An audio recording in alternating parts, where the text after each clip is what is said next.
Hello, my lovely people. Good morning, good afternoon, good evening, good night. Welcome to my YouTube channel. My name is Jen. This is the first time that you're seeing me. Thank you so much for stopping by. My return subscribers, I love you. I love you. I love you. I love you.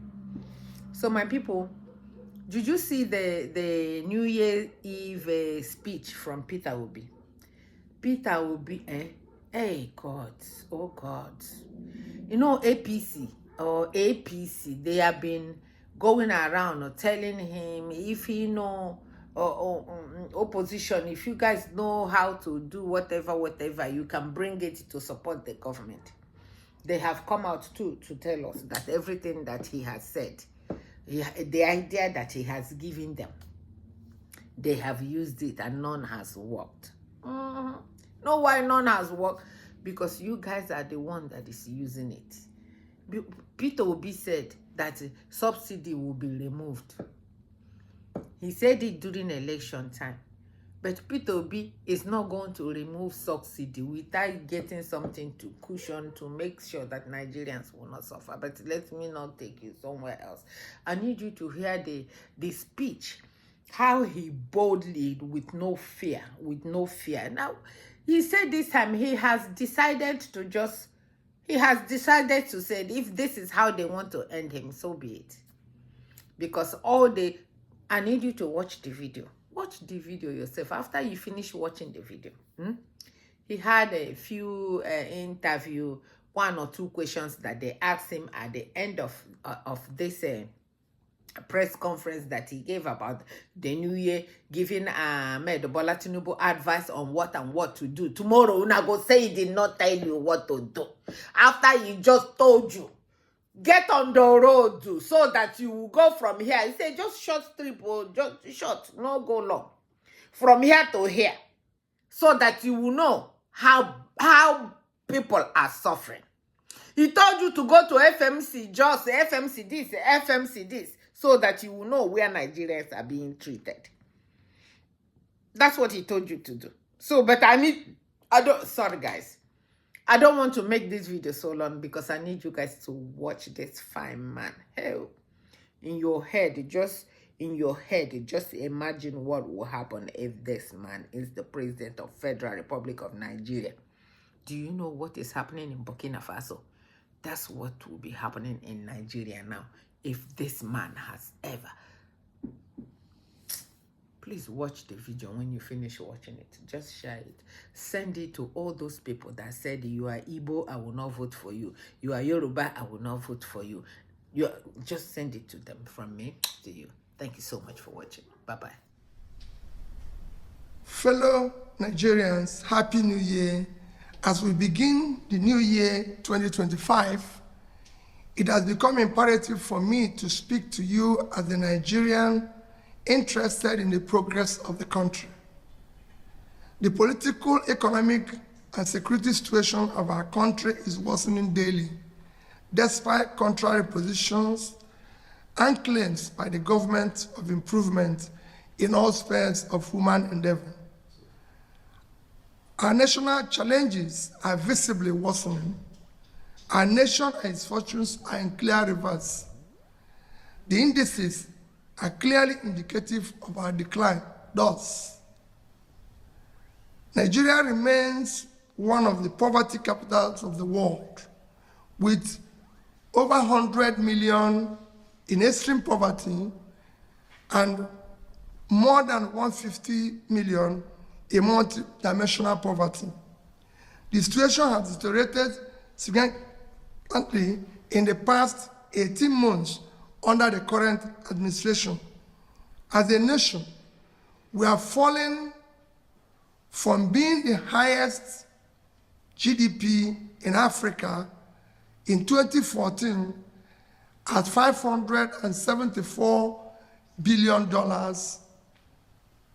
and per capita of about $3,500 to now ranking the 4th with a GDP less than 50% of what we were a decade ago, about 200 billion, with per capita less than a third, about 1,000. Our nation remains one of the most insecure and least peaceful in the world today, with countless communities and families displaced from their homes and now living in IDP camps. According to the Global Peace Index report, Nigeria ranks 143 out of 163 countries in terms of peacefulness, an indicative of high level of distress. Food insecurity has become a national norm, making Nigeria one of the hungriest countries of the world.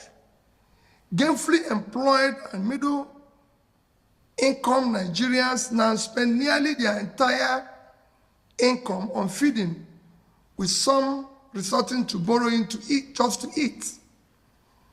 For those living on margins, low-income earners and unemployed, the situation is even more dire.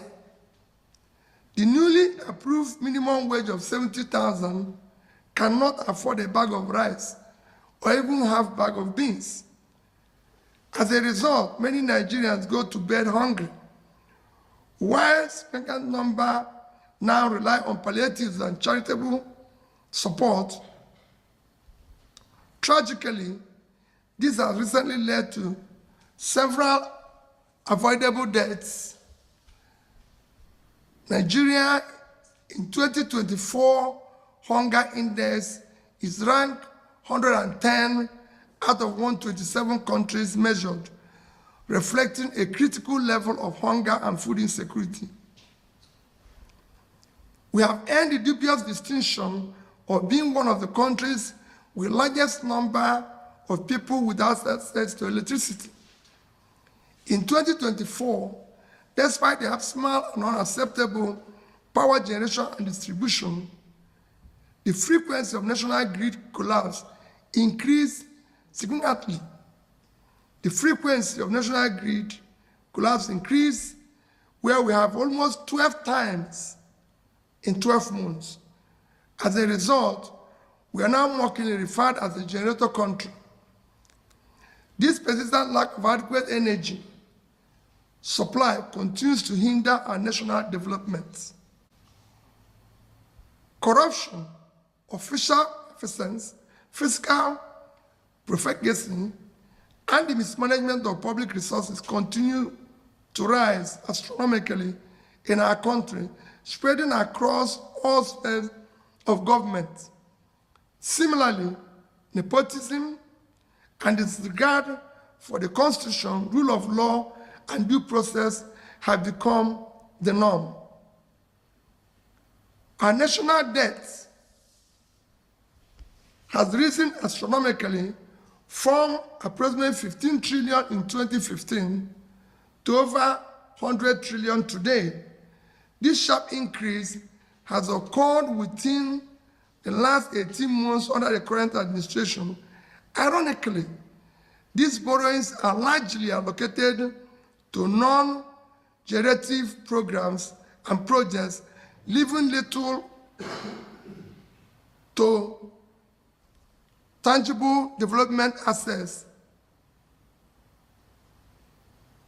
Inflation remains an all-time high, businesses are collapsing, and manufacturing companies are barely surviving, further contributing to already high unemployment rates. We hold periodic elections that are no longer genuine. Our electoral process are visibly flawed, lacking transparency and credibility. Although Nigeria is a democratic country, the electoral process falls far below acceptable standards, with the people's vote often not counted.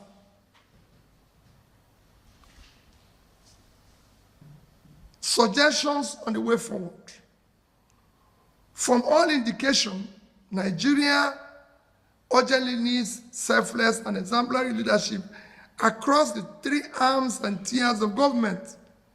However, this much-needed exemplary leadership must begin from the top, since the ultimate responsibility lies with the president I will direct my attention to him. Mr. President, present-day Nigeria aligns closely with Dr. Martin Luther King powerful words. We are now confronted with fierce urgency of now. This is no time for apathy or complacency. This is time for vigorous and positive actions.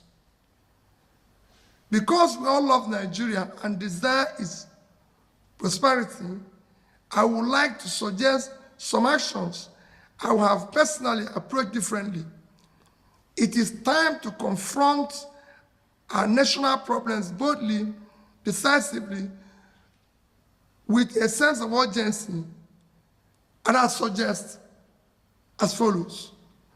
Commence a visible and verifiable reduction in cost of governance to be able to allocate much needed resources to critical areas of development such as security, health, education, and poverty alleviation. Aggressively and visible attention should be given to combating corruption effectively. While addressing past corrupt practices, we must ensure proper investigations and recoveries are related to missing funds or their sources. The focus should be on eliminating current and future official malfeasance through increased transparency and accountability in public procurement and contract awards, as well as thorough monitoring of execution of projects to ensure that limited resources are efficiently utilized and applied productively. All future borrowings must be tied to regenerative investment and visible productive assets that will benefit the nation. This will ensure both productivity and the ability to service and amortize such loans, rather than continue the current practice of accumulating massive debt with no tangible returns, which places undue strain on future development revenues. Mr. President, out of approximately 580 days you have been in office, it is reported that you have spent about 30% or around 180 days on more than 30 publicly recorded trips overseas. My appeal is that you dedicate 20% of 2025, roughly 72 days, to visit each of the 36 states for 2 days each. As a president, such visit will give you opportunity to better understand their economic and security situations across the country. Further, it is time you visit our national hospitals and health facilities. You may consider, for example, that your next medical examination be conducted in one of our national hospitals or regional federal medical centers, such as FMC in Sokoto, Birnin Kebbi, Calabar, Umuahia, Akure, among others. This will allow you to assess the state of healthcare facilities available to Nigerians. It will also help you to understand the condition of our hospitals and clinics, enabling you to make informed decisions on how to upgrade and make them efficient.